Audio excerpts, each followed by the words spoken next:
This is the Coach Bryan Moore Show with Opelika head football coach Bryan Moore.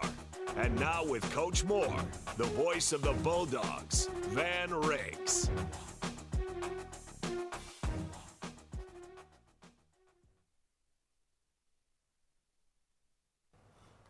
Welcome in on the Bryan Moore Show. It is week 6 of the high school football season. I think week 5 technically, but it'll be the 6th game of the season for the Bulldogs coming up Friday night as the Dogs will step out of region play and welcome in the Pike Road Patriots inside Bulldog Stadium alongside with defensive coordinator Adam Massey. We got a crew of linebackers that's going to kick the show off here tonight.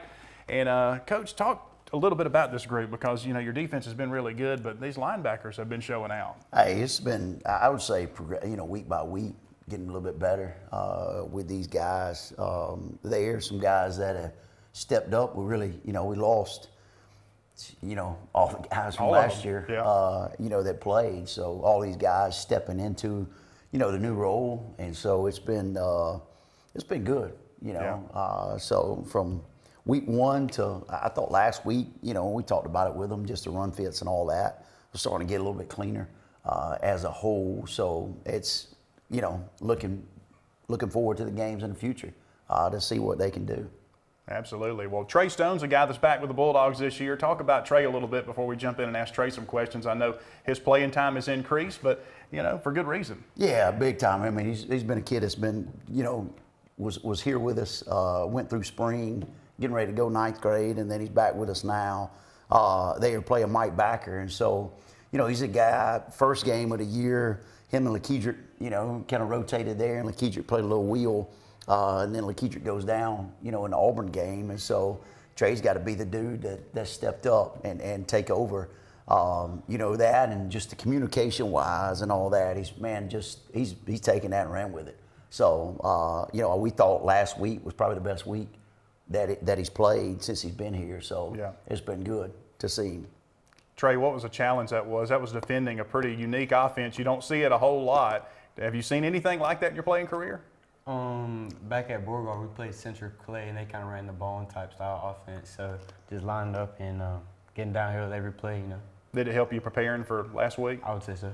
What's it been like playing in 7A, stepping up in classification? The speed of the game I know has probably stepped up some, and the size of the guys on the other side of the ball too. Yes, sir. It's a little faster, just trying to take everything in while you're playing and be able to think about what you have to do and communicate pre-snap. I know Pike Road, we talked about Pike Road is going to be really fast this week, so we got to be able to communicate and get lined up really fast and be able to go. Yeah, have you had to make any kind of adjustments? I know playing time has increased, a lot more snaps on defense for you. Yeah, I've had to get in shape a lot more, push myself at practice. It's been a while since I played like a whole game every snap, so I had to get in a lot better shape. And you're also involved, I know, in some special teams too, right? Yes, sir. All right, talk about K2 as he's known by his teammates and fans, but Caden Harris, I know K2. A guy that got some playing time a little bit last year, but his role really increased this year. K2, the wearer of the pink backpack, 24 hours a day. He sleeps in it. Yeah. Pretty sure. He's a guy that's bounced back. I mean, obviously, man, has all the tools in the world there. I know Coach McGee, man, he's absolutely loves him down there in the weight room and always posting a lot of videos. Just his strength numbers are just off the chart for him. So he's a guy that plays wheel backer for us as well, kind of the boundary guy, off of it. And so he's a guy that, again, kind of been pushing him, here early on, just run fits and stuff like that, to get better. And we've seen improvement.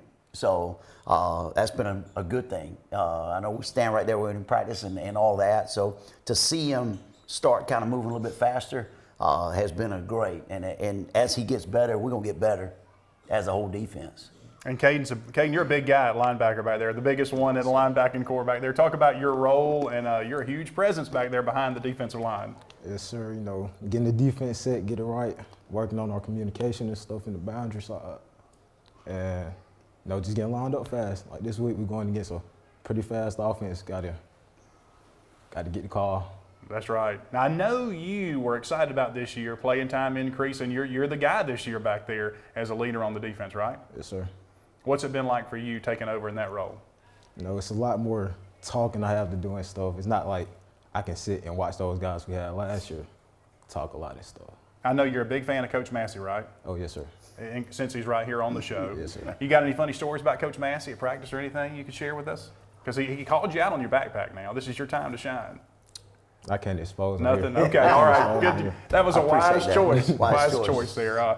Lakedrick, I know, got banged up. Excited to get him back towards the end of the season. But Coach Massey, talk about Lakedrick and his Lakedrick Burtz and his role this season. Absolutely. We thought, man, as a whole, probably the biggest improvement, that we saw defensive-wise from last year to this year. A kid that really didn't play a whole lot of varsity snaps last year, but man, we start game one. I felt like he was top two. Yeah.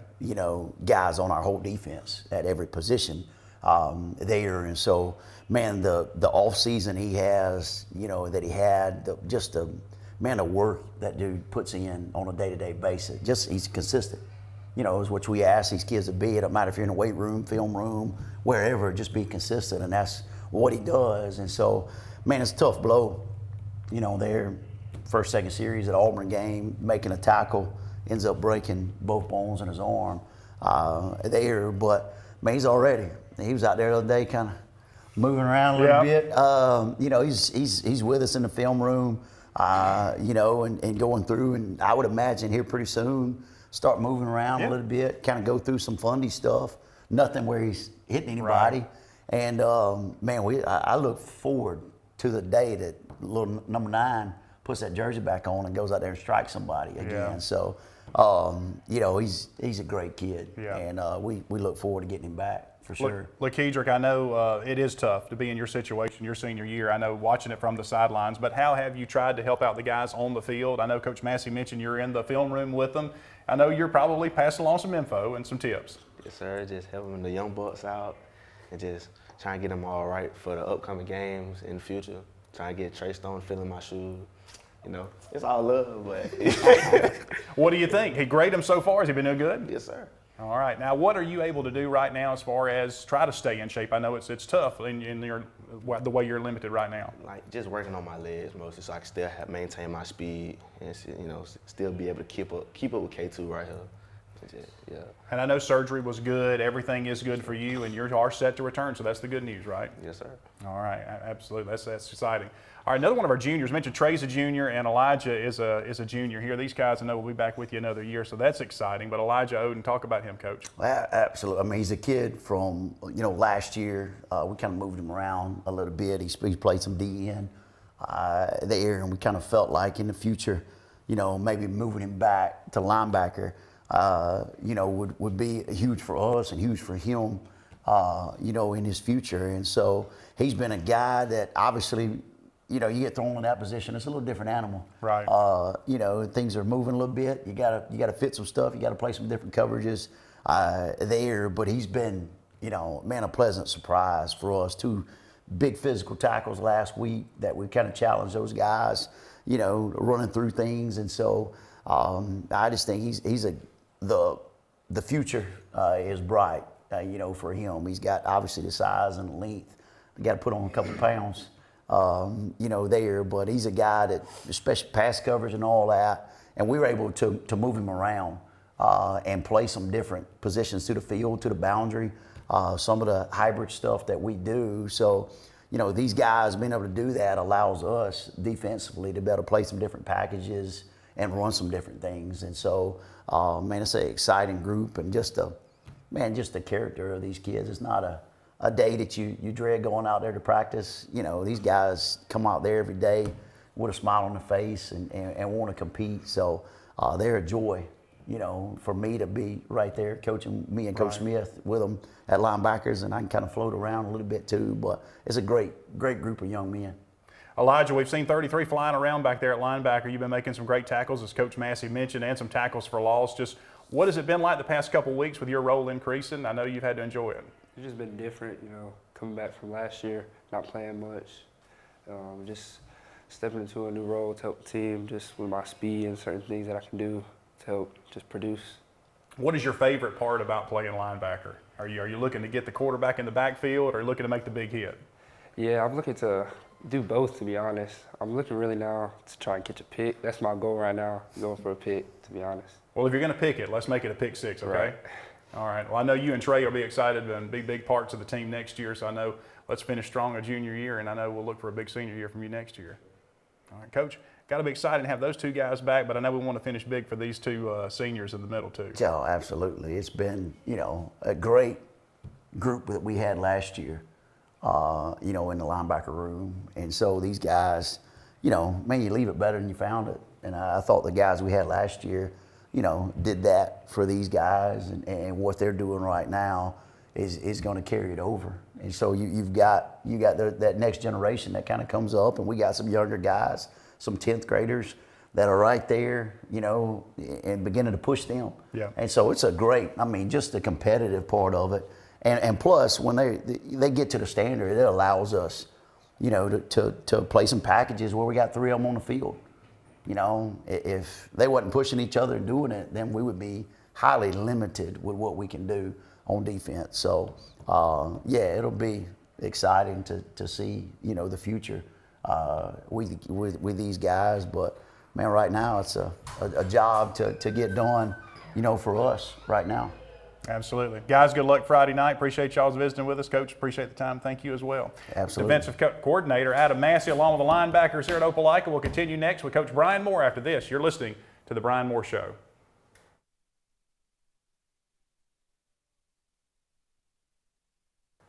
Continuing here on The Bryan Moore Show, presented each week by Glenn Smith Chevy GMC in Opelika, exit 62 off of I-85. Now here with the coach, head coach Bryan Moore. Coach, congratulations, 4-1. Hard to believe, here we are, game 6 of the season. Once it starts, it flies by, doesn't it? It does. I tell the seniors every year, but it's their first time experiencing it as seniors, and so take advantage of it because it'll be game 10 before you know it, and that's where we are.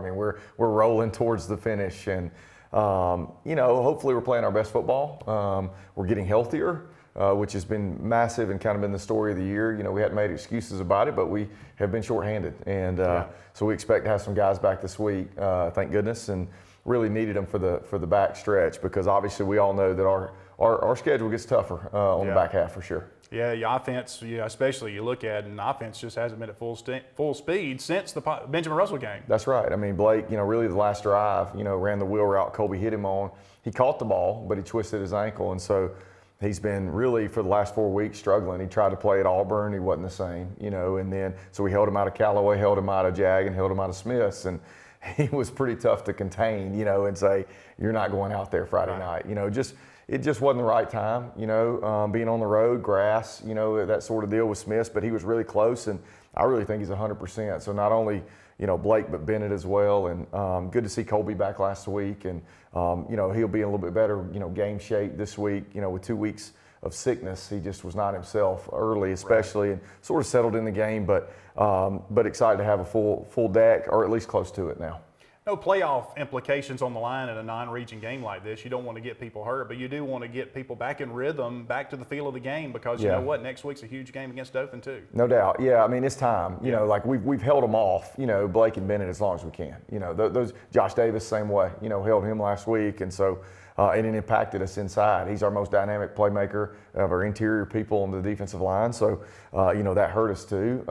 There's been as many as 7 starters out, in a game this year. It's just been one of those years. Last year we stayed really healthy. This year not so much, but you're right. It's time now, because you sort of are what you are at this point, and you're making little tweaks and things, but you hope to have found your identity, and now we just need to get all our guys playing. So hopefully we stay healthy down the stretch. We could even see LaKedrick back, at some point later in the season. Jeremy Dillard will be reevaluated next week, and so we'll look about the Dothan game with Jeremy, and so again, hopefully getting back to full steam. But it's impacted us, slowed our growth a little bit. But the silver lining is that more kids have played, and guys like Whit Cooper and Fuller, and all these guys. Cam Rayleigh, had a really good last 2 weeks, and Jakari Walton and some guys have gotten some playing time that maybe they wouldn't have in those roles, and so I think that's helped build our depth for the stretch run. Special teams has been outstanding as well. The kick blocks continue for Xavier Thomas, and CJ with a huge kickoff return, CJ Johnson last week in that second half to really stretch that game out. Yeah, it was a response moment too. Smiths did a really good job. I talked about Coach Harrison, the job he's done there, and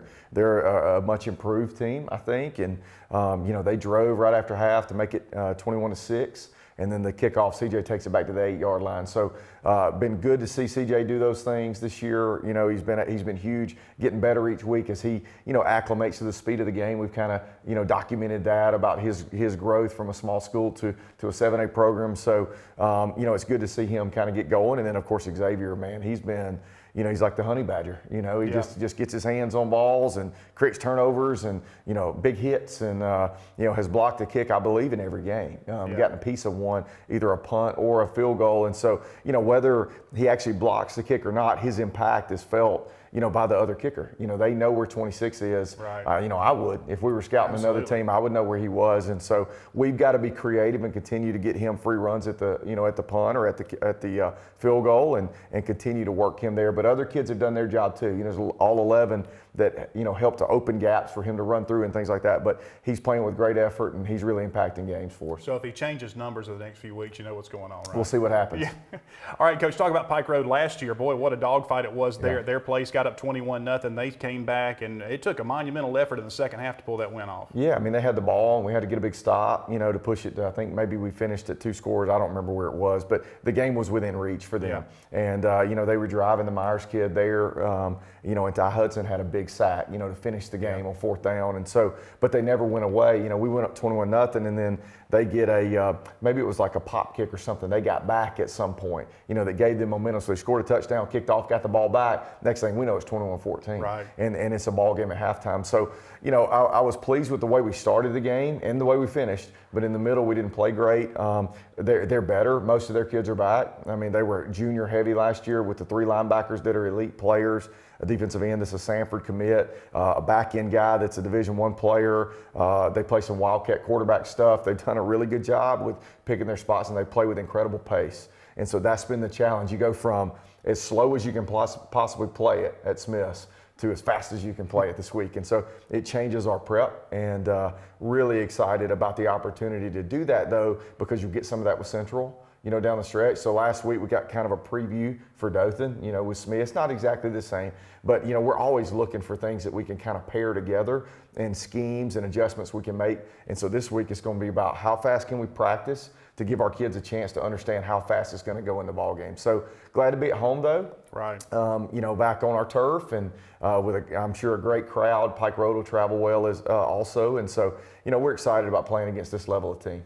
Be the third 7A opponent they've played to this season. They knocked off Prattville in week 1, and then they had a really close game against Enterprise that Enterprise ended up winning in Pike Road. But, you know, they're used to the 7A matchups and, of course, playing Opelika last year. Yeah, you know, Granger Shook and our friends, and, you know, Granger's we're about the same age, I don't know, but we known each other through the coaching world for a long time, and he's just doing an incredible job there. I mean, and we kind of knew, you know, when Patrick was there, you know, and kind of the program won the state championship there, maybe 4A or 5A, I don't remember. Right. And they were a program on the rise, and we knew that there was a lot of growth in Pike Road. And it's just a great place to live, you know. Yeah. And they have quality athletes, so it's a great mixture, perfect diversity there, you know, with some athletes. And, you know, Granger's just done a really good job there. And so we're going to see a well-coached team. You know, he was at Colquitt with Coach Probst. They were 30-0 when he was there. I remember that just being crazy. Never lost a game in 2 years there. Was at Prattville for a long time. So he understands that area. And again, they're extremely well coached on all 3 phases. And so it'll be, again, they're not going to be intimidated by being in Bulldog Stadium. They played this game. His, you know, goal is to stretch the program so that when you play those 7As and you go back to 6A region play, you know, or you go to the playoffs, the best teams you played in the regular season. Yeah. You know, and so down the stretch, when you get to a Saraland, which they've matched up with, or one of those, Benjamin Russell this year, you know, will be there in the South. You know, they've already played really good teams, and so they're prepared for those athletes. And so Granger's done a good job of growing that program. Coach, good luck Friday night. Should be a fun one, and before region play kicks off next week. There's no resting now from this point on, right? No doubt. It'll be a lot of fun, but we appreciate it, man. All right. Don't forget, coming up Thursday, First Baptist Church Opelika, the Opelika Football Luncheon. You can RSVP on Facebook. If you don't get a chance to RSVP, come on and have lunch with us. $10 lunch there at the 316 Center at First Baptist Church in Opelika. Great preview for the game Friday night in Bulldog Stadium. We hope to see you Friday night for Opelika and Pike Road. We'll see you next week, too, right back here on The Bryan Moore Show.